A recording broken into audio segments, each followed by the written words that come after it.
What's up? What's up? Welcome to the new year. Welcome to the new Welcome to year. the new year. Hey, welcome to the new year. What's Yeah. going on? Not much, yo. It's been a minute. How you doing? It's been a while. Look, you see how I'm approaching you like I haven't seen you and I have seen you. That's how they do it, right? That's Give it to the exactly how they people. do it. Where have you been? Yeah, I've been great. Everything's wonderful. Everything's well. Had a little technical difficulty in the middle with little family issues. But we back, y'all. We must persevere We on. are back. I hate the soprano note. Back. That's not soprano, it's alto. Oh, We're back.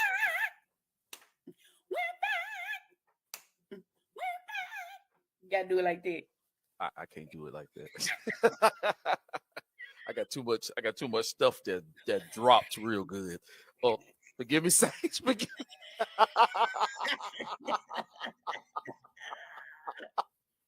Lord, anyway, help I us am. on today. I yes, I am. I'm excited. I mean, it's been a while since we've been on here together. Things have been happening, Yes. and I said in the lab broadcast, Joe, that life happens, and I apologize to everyone. It wasn't our intent to disappear and drop, but life happened, and I It had to. too. This is what I told our people. I was like, it mostly was me. Not intent. I was in school, and I was Yeah, that baby trying to learn something. trying to balance some stuff out. It was Baby, you know what he difficult. learned? Him need a schedule.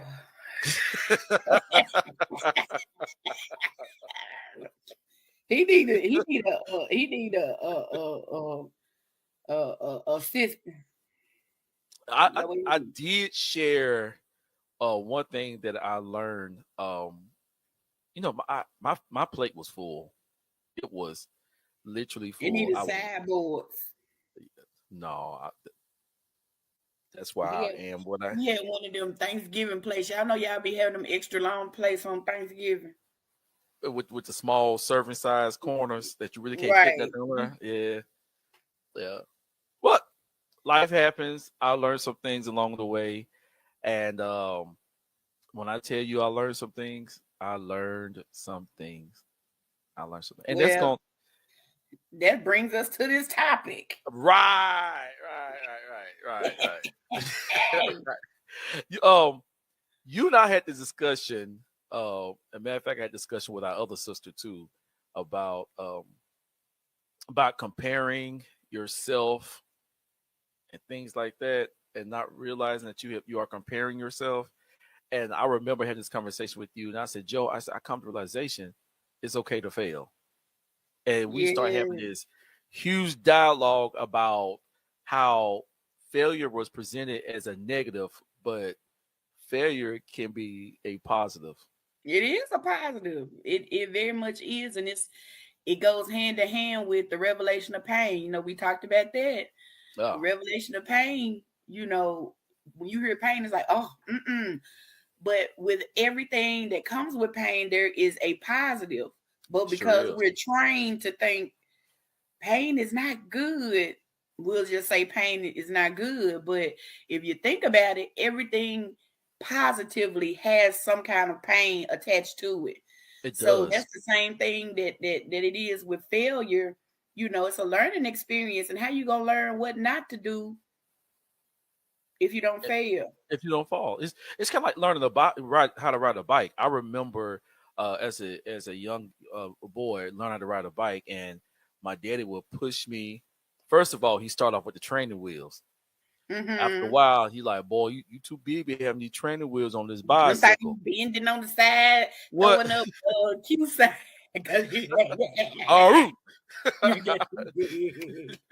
it's just hey, he took them off, and I remember the first time I failed, and I got to crying. He said, "Boy, get back on that bike." I did. He I don't said, want "But we to. try again. Pick I don't yourself want up." to. I don't want. Right. And so he put me back on the bike, and kept falling. Put me back on the bike. I kept falling, and I remember um me learning how to ride. Now he didn't know I had learned because one day he wasn't there, and I decided I think on this bike, and Mm-hmm. I'm gonna learn how to ride this bike.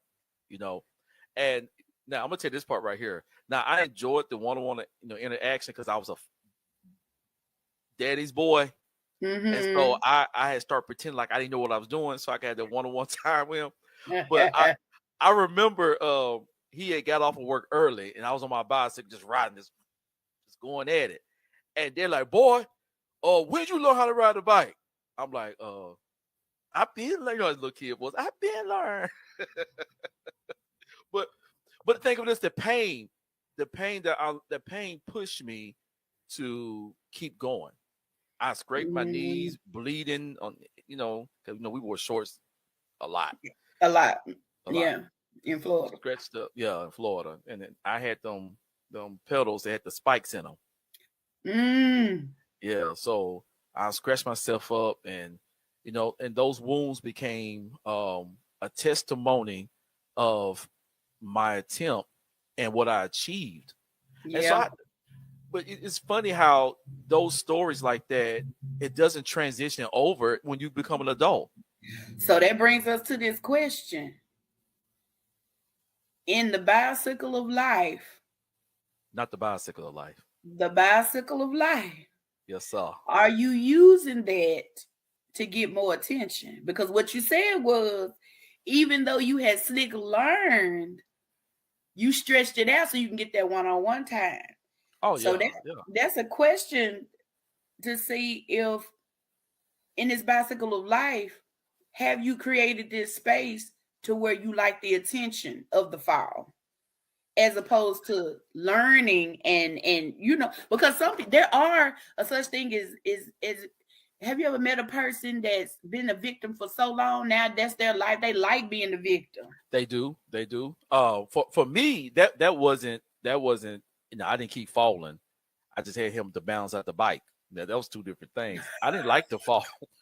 And that's another subject we can dive into because, like you said, the bicycle life. There are people who like to be victims, and so they will intentionally allow themselves to fall.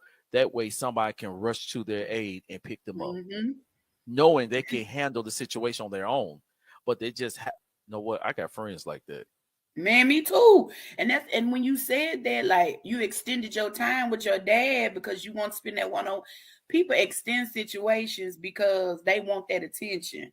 Maybe they're Absolutely. seeking something, but the key thing to falling is falling forward. And that's what my um life coach and I was talking about today. And y'all, it's okay to get y'all life coach. Y'all need somebody to walk y'all through. Let the Lord use y'all. And Hmm. I'm getting certified through going, you have to go through the program to get certified. And when I tell you, I'm like, Lord, why didn't I have a life coach all these years? Because, oh my God, to just talk things out. And even if it's not a life coach and it's just counsel, as far as therapists, we talk about therapy on here. That is very, very good for you. And she talked about today falling forward, like not just falling and allowing it to be, because the failure is a cloud over me all the time. Like with everything that I do, failure is always, and I have been paralyzed because I have a fear of failure. But if I understand the failure is only the experience and the teacher, then I'll be okay. But I always have this fear, and I think the fear comes from wanting to be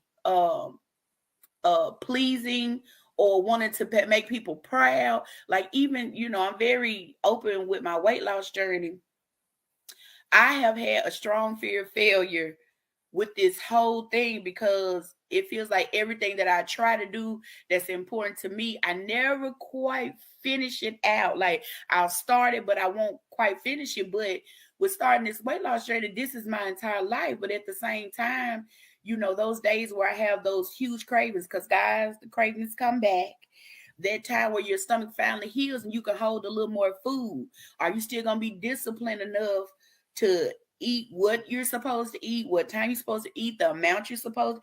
That stuff becomes very hard. And then the day that you cheat, well, you really can't cheat because you can't hold that much sugar, but you can't hold that much food, but you can still not eat clean as you're supposed to. Manipulate the So situation. Yeah. Yeah, so it feels like I failed today. And I really have to talk to myself like, Joe, hey, you're doing better than you used to. It's just time to move forward. You know what I'm saying?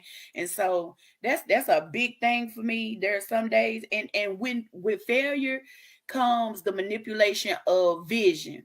Because when you already have these glasses of failure on, you start seeing things that really ain't there. And those are the days when I've cheated a little bit. To me it's cheating. I mean, it don't be bad, but in my mind, because I want to do well and I want to create a lifestyle, Joe, you need to stay on straight and narrow. You need to always eat clean. You need to blah blah blah. Mm-hmm. No fried foods, eat baked foods, and when I do those things, as soon as I look in the mirror, I feel fatter. Or I feel like, look at you, you done swole up already. And it may not be true. And when I see everybody, oh Joe, you doing so well, you look so good. I'm like, Yeah. no, And I you are. don't. Yeah. I in my process, Joe, like, because I told the public last week, I said, you know, me going back to school revealed something about myself. And I had we was introduced to failing as a bad thing. Mm-hmm. And I Mm-hmm. remember, just think about it. Just think about it. If you made a bad grade in school, like, you're gonna be dumb. It was never a question. Fail, you Right. have to repeat the same Right. grade. Repeat the same, and it was never addressed. What are you not getting? What are you not understanding? That's the key. That that What is the that is the main key. Why right? they should have like a program early for that, because you are watching the progress of the student through the whole thing. And these years, they just let you walk on through. They're not even trying to help you. They ain't trying to process you like the old people. Them old folks back in the day, like, he need to stay one more day because I don't think he's mature enough to go to the next level. Those are the type of things the old people used to say. And they But do this that. new They did. group, baby, they push you right on through. I know folks on graduate and can't read a lick. I do too. I do too. And the thing of it is, parents have changed, tremendously. Absolutely. If a teacher tell a parent your son is not getting the basics, and then the parent wants to cuss out the teacher as if it's their fault. And another thing that's in place, Joe, our Mm-hmm. teacher wasn't just our teacher. Our parents was our teacher as well. Now, Mm-hmm.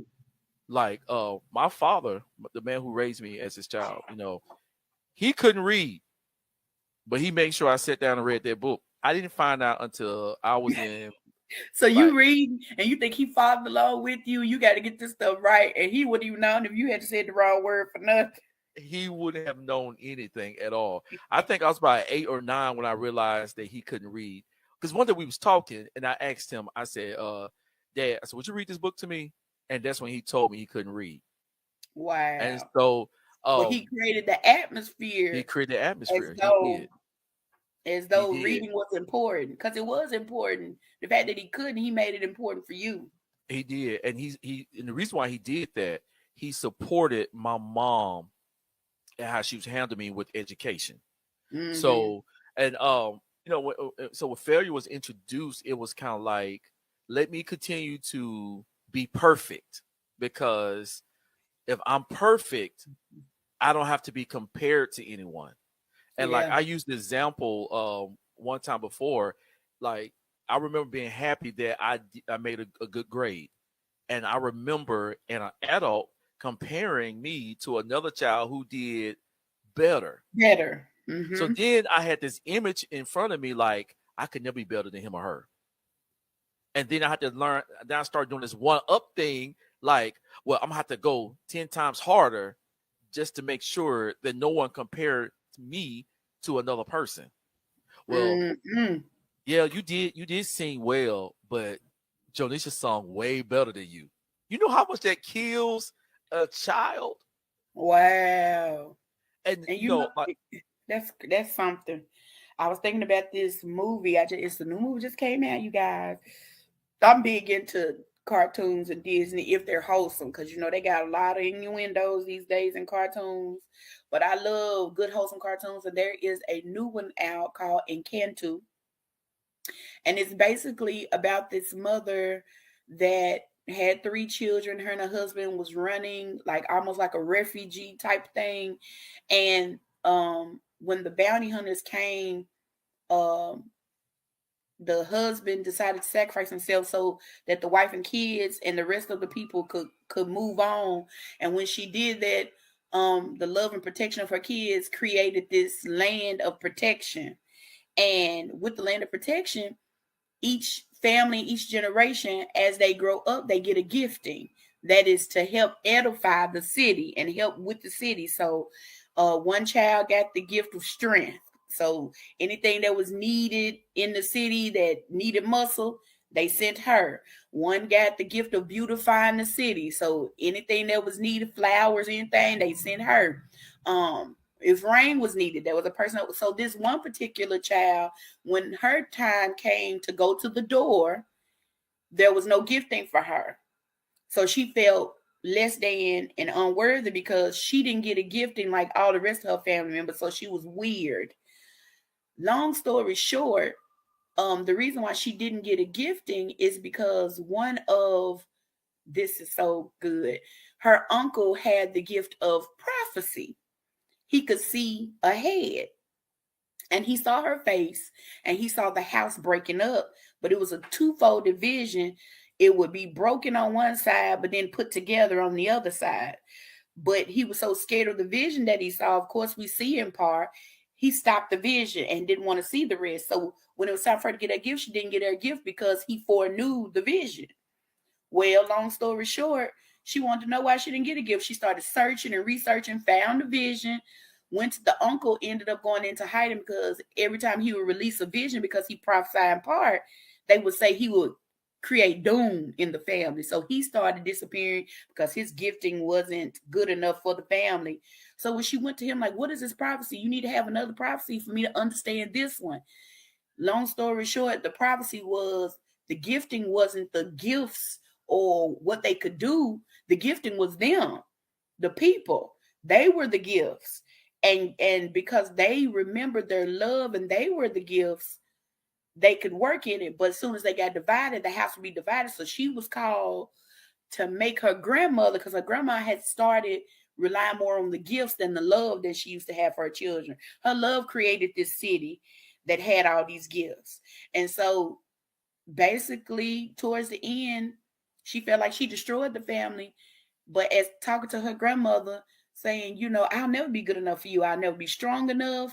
I'll never be pretty enough. I'll never be perfect enough. She don't even want to be perfect, but y'all made her be this thing because of her gift.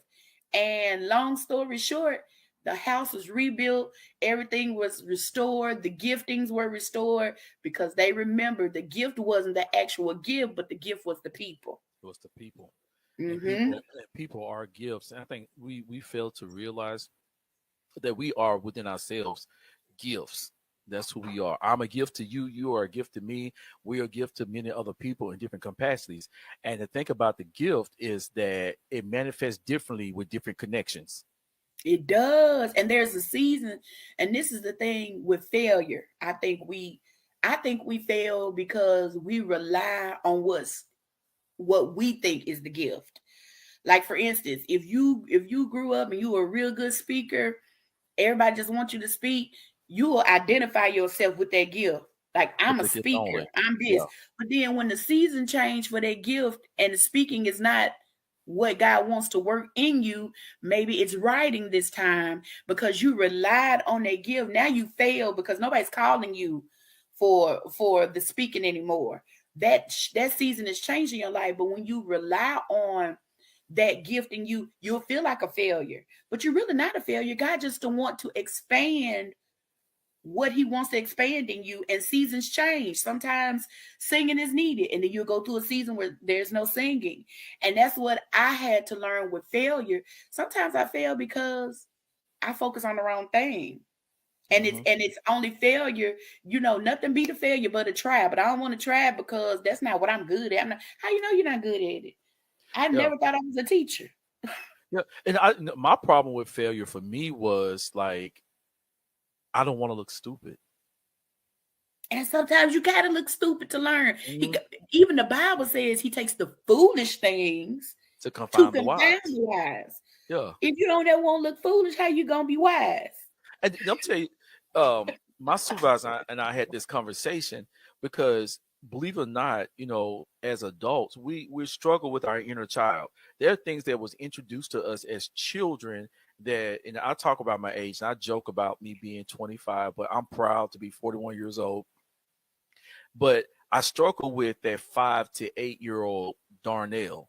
And because there was Mm-hmm. things that was introduced to me that bound me. And I'm not saying that some of them may have been intentional and some may not have been intentional. Like we talk Mm-hmm. about generational curses, and what generational curses, what I interpret it as, like we pass bad habits, perspectives, concepts down to the next generation, right?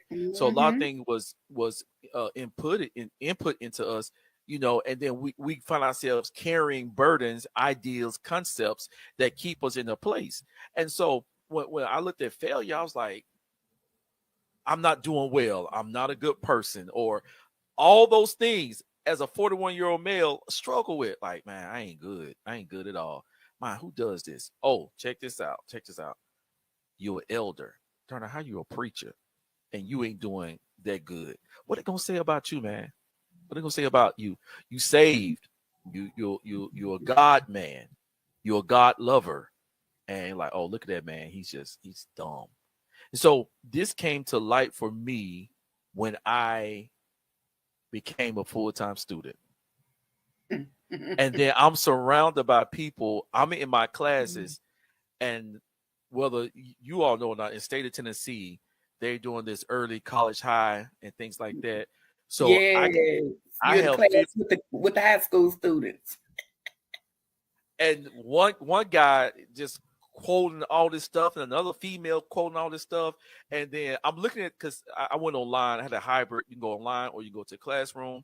And I never forget this day. I was online, and me and this older lady that was on there. She might have been older than me, and we had that look on our face like, you know what I'm saying? Because we're in class with these young people, and they spitting out so much information, and we were like, okay, where do we find this at? And just the funny part about it, I consider myself an intelligent guy. And when I got in the classroom, I found out I didn't know much as I thought I did. Mm-hmm. And it pressed on my ego. And let me explain something. Now, I'm not one of those prideful guys like, I know this and I know that. You know, I come from a space of people who likes to be informed, like to be in the know, not in a nosy sense, but just in case you go into a certain arena, you know how to conduct There's a yourself. certain level of nosiness that comes with that. You have to Joe, be nosy. It's They well, call it inquisitive. You learn yeah, things by being slick nosy. You know what I'm saying? Like if you never ask the question, like why they do that and why they and the people that are very inquisitive, they slick mhm. nosy. They want to know Well, why.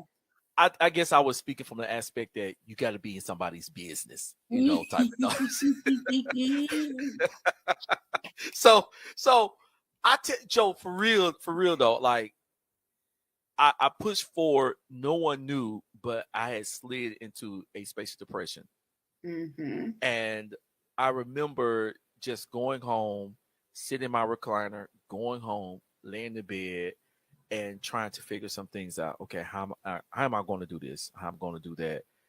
Um, and Joe, I start failing on all fronts. Church, things would slip in my mind. Then family, because Joe, I'm coming over, bro. I thought you was coming over. Oh dang, I forgot I want to sleep. yeah, I forgot. I just uh, Sleep was his portion, guys. that's the way I did. Well, I got a trifecta way of dealing with things, but sleep was my portion at that You particular know, time. little did he know that was what I used to do. If things were really hectic and it was like going on, I'd be like, let me go to sleep. Cause maybe if I Maybe. wake up and try it again, something gonna Hmm. change. And see, the sleep came really heavy because the times I wasn't sleeping, because I was like, I remember turning on my computer and looking at my lesson and be like, what do I do? I could not think. That's how overwhelmed I was. Hmm. And then I was confronted with the whole thing about me failing, Joe. Like, I was in my mind, what so and so gonna think? What so and so gonna think? What your And family that's gonna think? You know, why do we do that to ourselves? Even when we I don't okay, know. think about when you were signing up for classes.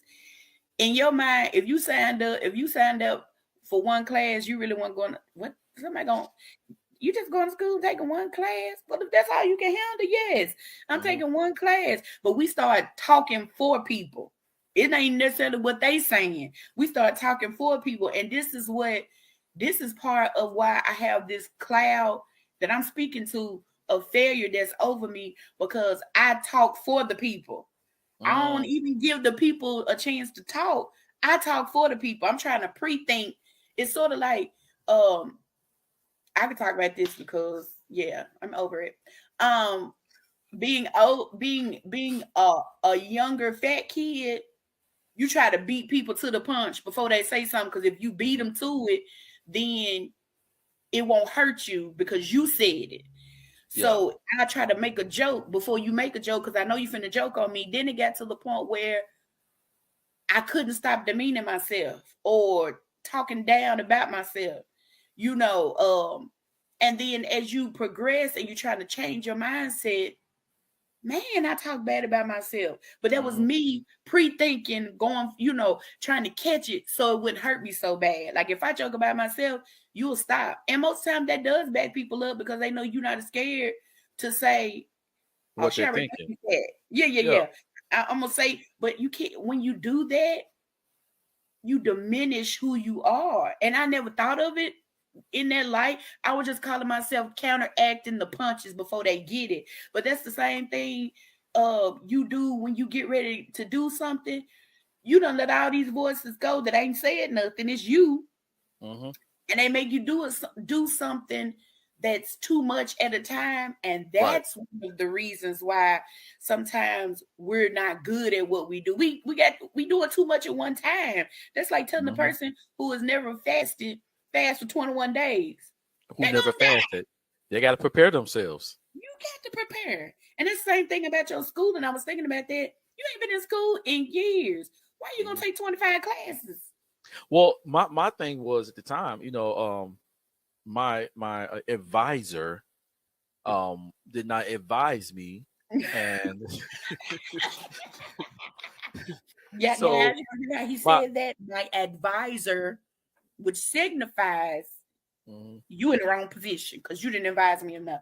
Because a lot Okay, of go ahead. times, I had to a translate lot what of you were times, saying. they try to push people through. And so I remember having this conversation with my pastor. I told him the class I would take, and he was like, "Doc, that's a lot." Not because of the hours, because The those classes are information in each class. is very you just got to retain a lot, and those classes are very demanding. And so now, even though two of the classes that were also just as demanding, I passed. Like it was nothing. And the reason why I passed is because I love to read. And so if you ask me a series of questions based upon what I read, I can answer without a problem. So I can bam, bam, bam. But one class, I had to sit back and literally think and write down my thoughts. So with all that was on my plate, my mind was frozen.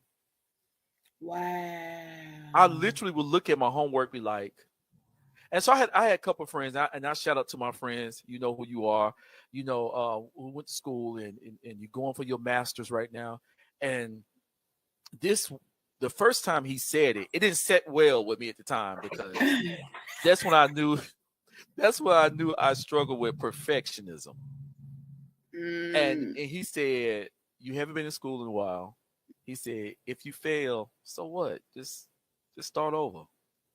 And I was like, "I'm How dare 41. you? I'm 41 years old. I I got can't 41 stop. years behind me. I don't know if I'm gonna live to see tomorrow. So I got to push myself 10 times harder." And I never forget, I had the same conversation with our sister, and she was like, "So who are you comparing yourself against?" I'm like, "I ain't comparing myself against nobody. Me getting I smart. know that. I ain't comparing myself to nobody." She said, "Okay." And we continued to talk, and I brought up my age. I'm like, I spent so much time with foolishness that I feel like I got this small window of opportunity to do what I was called to do. Mhm. and to be in the Mhm. space that I was called into. And she Mhm. said, "Why are you comparing yourself against yourself?" And I just let it, like, kind of, how you in conversation with people, Marinate. Joe. It wasn't Marinated. it wasn't necessarily marinating. I'm like, okay, she got her viewpoint. I'm gonna think about it later. I'm gonna think about it later. I'm gonna think about it Whatever. later. It, Whatever. it didn't hit me until like it didn't hit me until I was laying in the bed. I was about in tears. Like, I'm always failing. I never do good in anything because I've always been compared to other people. Well, let's think. Let's go. Let's scroll back what you said, because this is something that if you can read it, you comprehend it, but you're not in tune with your own thoughts enough to write. Mm-hmm. That's that's a big thing, because uh, your thoughts literally navigate what your day is going to be like, and it navigates the decisions that you make. So that's also an eye opener for you to say, God, help me to be in tune with my thoughts, because you need to be there's a certain flow that needs to happen, not just from reading, but just from your own thoughts. I I learned that I focus on my curse. I focus on everyone else's life and how to make it better, and That's not what I was focus getting on, to. yeah. And so that's something that I learned about myself. I'm like, because I was taught that when you focus on yourself, that you were selfish, Mm-hmm. and that God Mm-hmm. is not happy with selfish people. Well, this is what Uh, happens in ministry, period. We give people nothing. And when I say nothing, because we have nothing on the inside to give. We literally are serving them up make believe food, make believe hope. We have not even worked on ourselves, because we're focusing all on them. And if you have nothing on the inside to give, if you have not taken that time to refocus, reposition your mind, reposition your thoughts, know the mhm. things, you can't give out what you do not have. And we both got that. I think that's in our family way, that we Yeah, make sure everybody else is good. And you sit up here and say, I can't deal with my sickness right now. You're sick. You need to deal with your sickness. I can't deal yeah, with it right now. I gotta help so and so through her sickness. And that is just a hard uh thing to do, but we were never taught. And this is why so many people got mental issues. yeah. We was taught to be the sacrifice. Mm-hmm. Mm-hmm. And We there's was taught. only one major sacrifice. That was Hmm. Jesus Christ. And when Yeah, you accepted him, you take on that. We know we're going to be the suffering servant as well as the triumphant king. We know that.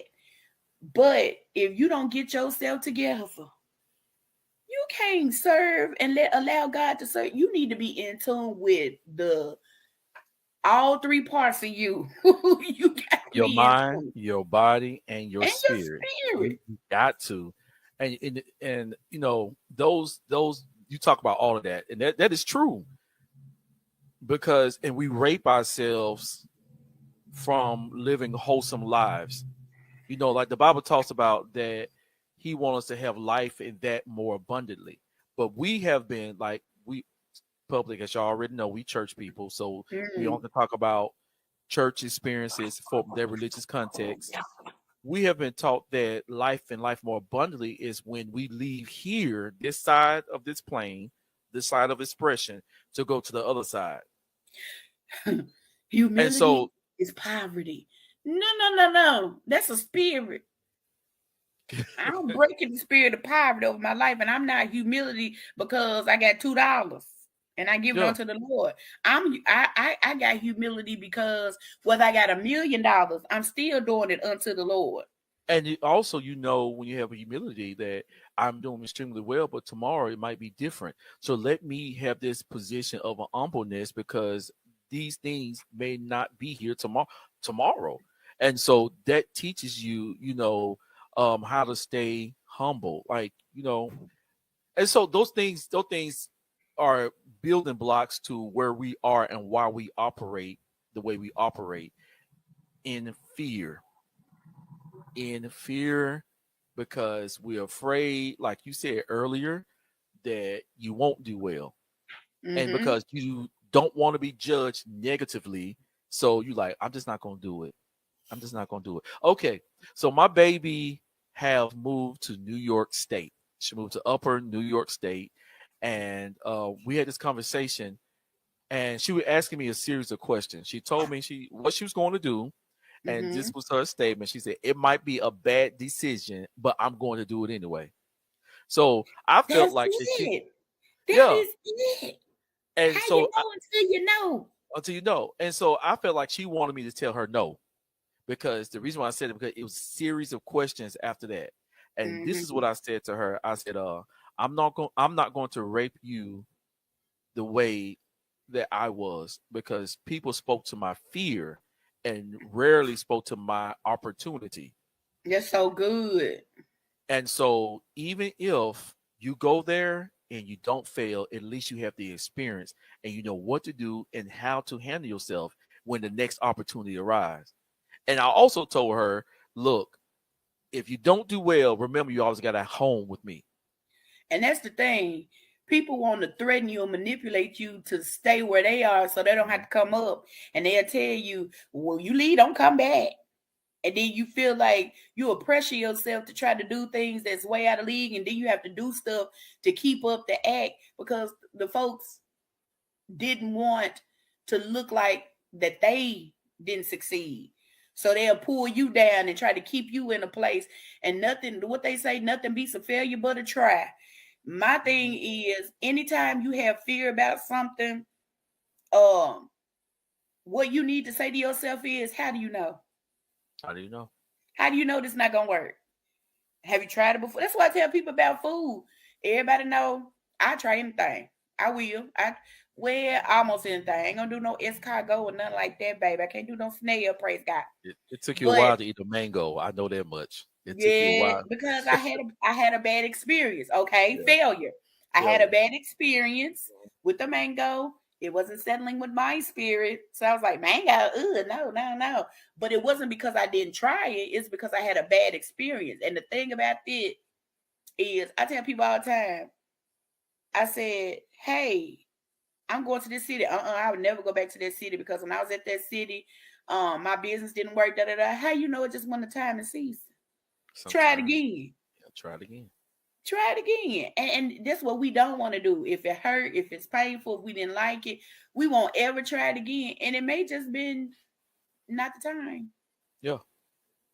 Well, I So re, go. and I and this is what I told her. I talked about one of my cousins who moved from my hometown, and I said he moved up here to little bitty old Humboldt, ain't got much going up here, and he's doing well, living, got a nice home, nice family, doing well. I'm like, and even though New York State is more expensive, but you don't know what position, what mindset how it would lead you to a different mindset. That's what I'm trying to say, That's and the main so. point.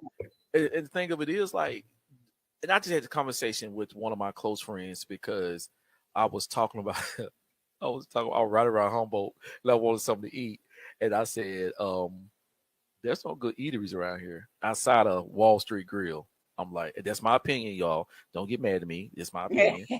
Well, that And little pizzeria up the street pretty good. yeah, every time I go there, they never open. I Like know. they sold out, and I heard great things about it, but I haven't had an opportunity. And so we went to this restaurant, and so I was waiting for my baby to get there, um, and so I was sitting there, and I was like, man, I was talking to my friend, like, man, I can't wait to get Rare Image off the ground because my next venture is going to be I want to open up a restaurant here. And I paused, and she's like, you got quiet, like, yeah. I said, why am I preparing myself to stay here, like, and then she went on to say, well, wherever you go, you got to take you with you, and you can't run from yourself and all that type of stuff. And I was like, well, true. I said, but who would never know the opportunities that I could have elsewhere? I said, regardless, Joe, you're planning on moving in March. Like, Okay, I take a deep breath. But all that you are, your failures, your insecurity, is gonna go with you. That would never change. The Nope. truth of the matter is your location change. And sometimes with a different scenery, there can come inspiration. Your That's vision. it. And the thing of it is, yes, you could have done this in Jackson. Yes, you could have done this in Humboldt. Yes, you could have done this in Medina. But maybe that Medina, Jackson, Humboldt was your Capernaum. And sometimes people fail to realize that. Well, first of all, Let me say this because I got to preach right here. Jesus was Jesus was the great physician, the healer, the miracle worker mm-hmm, everywhere else, doing great exploits everywhere else, except mm-hmm, in Capernaum, his hometown. They mm-hmm. remember him as that little boy. They remember him as Mary's son. Mary, did you know that your baby boy? They remember him as Joseph, so that's that carpenter's boy. That's you know who that is. That's that. So Joseph knew. yeah, so he became as who he was always who he was in his hometown, and he was even greater in a perspective somewhere else. Sometimes, y'all, I'm sorry, let me pull back some because I got a little happy. Change your location will bless your soul. Go ahead, y'all. Well, I mean, location change creates new perspectives because you're Mhm. seeing things that you don't normally see. Even with writers, most writers don't write from home. They have an off oasis place where they can refocus, come away from the noise, and the thing about this time in my life with the transition, and y'all will hear more about that at a later time. The thing about the transition of moving, when you move to a new place, you can't run. So a lot of times that y'all, I have been wanting to leave Tennessee for years.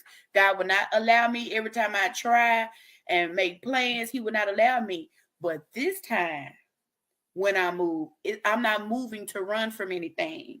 I'm not moving because it's a better place. It's a da da da da. I'm more so moving because it's a call there. Mhm. And I'm not moving because I can't do nothing here. This place is, oh, no, this place is a refreshing place. This place is a loving place. It's just time, you know. And so in times past, when I tried to move, I was running. I ain't gonna lie. I don't want to see the people anymore. I don't want to deal with these same old folks. I felt like I was over it. The issues that I had was because of them. So I need to move to a new town. Like that same town ain't gonna have them same type of folks. That's why Absolutely. I was trying to move before. But this time, the move is because there is a call to move. There is something that he is trying to, expand in me. And there is a building that he's trying to do, and I am the plug. And so, who knows what that is? I still don't know. Um, all the way, God is slowly but Mhm. showing me things. But when you're called to be the plug, the thing about a plug, think about it. The power source sometimes has to be moved. If a whole system goes out, you got to find a way to reboot this until you can get this side fixed. You need to go to another power source. And so I just think it's transition Mhm. of power sources sometimes. Sometimes you get and it builds you to a place, but God wants to build you up in another place. And sometimes He shifts the atmosphere to change your perspective because in this area you had this perspective, and that's the same thing that happens in spiritual giftings. Everybody's called to a different. So I may go to this church that's heavy in the word, learn foundation, learn the word, learn this, Mhm. and then I go to this place that's heavy in the prophetic, and I learn that, and then I go to this place that's heavy in wisdom. Every place, just like failure is a teacher. The position of failure in, according to what you're doing at that time, teaches you. It gives you experience. It gives you knowledge. That's the same thing with spiritual gifts. Each place that He positions you in, He not positioning you in that place to just for you to oh yeah, I've been there, honey. Yes, I've been all over the world. What did you learn? Mhm. Right. What did you understand? What was your purpose for going there? And I think that's what failure is. It's understanding your purpose for that moment, for that subject, for that time, Absolutely. for that space. Absolutely. You said something that I did some research. on the positivity of failure. And one thing it says that it teaches you character. It teaches character, Come on. and this is what I put. When you fail, it helps you become aware of who you are. Kurt Franklin. I like to give folks they props. He said in one of his song lyrics, he said, "Tests and trials come as a fire to purify my desire." Mm-hmm. That's deep. I mean, you don't really think about that, but a lot of times, if you have a desire and a yearning for a certain thing and you try it and you fail, sometimes you can go back and rewind that thing. I was talking to somebody the other day. Mm-hmm. This is so good. I was talking to somebody the other day about me trying, and I'm just, y'all know I'm real, me trying to keep people in my circle by using certain things. So with relationships, I'm not very good. No, I'm not gonna say that. I'm good at keeping relationships. I was not good at choosing the correct people. So I would choose these people, and then when I knew they didn't want to stay because of the certain type of person I am, I would try to manipulate things that I knew I was good at to keep them. And so I never used sex. That was the one thing I never used. But I thought about it and I eased into it. So with me trying to ease into a space, my failure came in spiritual pain. And I did not like it. So it taught me, okay, Joe, don't quit playing. Don't try to play with fire. Right. Even if it's a coal, don't even play with a piece of coal because that's still hot. Don't play Mm-hmm. like that. I And learned from and that failure. and the thing about coal is it's hottest when it's gray. Yes. Not when you see the fly, not when you see the flames bouncing off of it. Not the red. Not the No, red. It's because the you looking at gray. And it's that's a what we gray. do. Play Mm-hmm. in the gray areas. And Play in the gray areas. we try to do stuff and that preach right there. Play in the gray Hold areas on. and you try to do stuff. Write that Let me down. write this down. Hold up, because this is some good stuff right here. Yes, that Play in the gray is. areas. Let, we gotta go because you got an Got to. appointment and so do I. I have to be out of here. I'm at my friend's house. Everybody, I pulled away just to get a break. I mean, aren't y'all happy? We I don't do that, really y'all. break. I'm I really proud. break. I pulled away get a break, and so my friend, she allowed me to come in and stay at her place, and it's been all I did was sleep, and that's the truth, and something that I needed some time to reflect and to think and stuff like that. But I'm excited. I am excited. Just much as Jonisha's excited, we have made our mistakes. We have failed, and one thing about it, it pushed us to keep going. Well, Yeah. I said it about myself because now I feel like, okay, I failed this class, so now I can start back over. I got some information. I got some notes that I Come took on down. from last You class. hear me? From last class, I got the YouTube videos they sent me that I can go back and listen to and take more notes. I got all of that. Thank you, Holy Ghost. I want to say this, and this is something that I normally do not do. I want to say this Mm-hmm. prophetically to people who are listening to me right now. Mm. Go back and pull back those notes. Come on. Those notes will help you achieve and pass this next test. Go back and It pick up those will. notes. I just want to say it to you who are listening to me. Pick up those notes. Remember what you learned and what you did not learn. Because in Mm. those notes is your answer to achieve your next class. So we're about to go and we're going to end it on that note. And we love you. We miss you all dearly. Um, I'm gonna say this: there may be some changes in our time when we coming on, and we will make sure that you all know. But we will be coming back on weekly. I am excited about this thing. Hey, Me too. hey, hey! I missed this. This was therapeutic for me. This was Mm, very mm, therapeutic mm, for me. mm, mm. And as y'all can see, Jonisha lost some weight. Look, she look at cute, ain't she? She's beautiful. She's beautiful. She's beautiful. That's so funny. Yes, y'all keep me in your prayers, and y'all will see the No, transition happen right before your eyes. But I like it that way. God has always put me in the forefront for people to see, whether I'm handicapped or healed. He put me out there. yeah. I'm gonna tell you something. The Thank Holy him for that. Spirit spoke to me at one point in time, and I remember I went before the Lord and prayed, and the Lord spoke this to me, and I want to say this too to encourage anyone because you said something that triggered this thought. You was like, pray for me. You transform me in front of the eyes of people and things like that. The Lord spoke this to me and said this right here.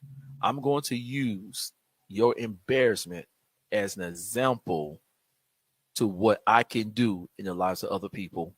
So, Ooh, Joe, wee. your fight, your struggle that you're gonna be that's gonna be shown openly, is going to be Yes. encouraging to others who are struggling in their way, who have the same self-defeating image that you are currently conquering, to let them Mm. know I can overcome because I saw Yes. that example.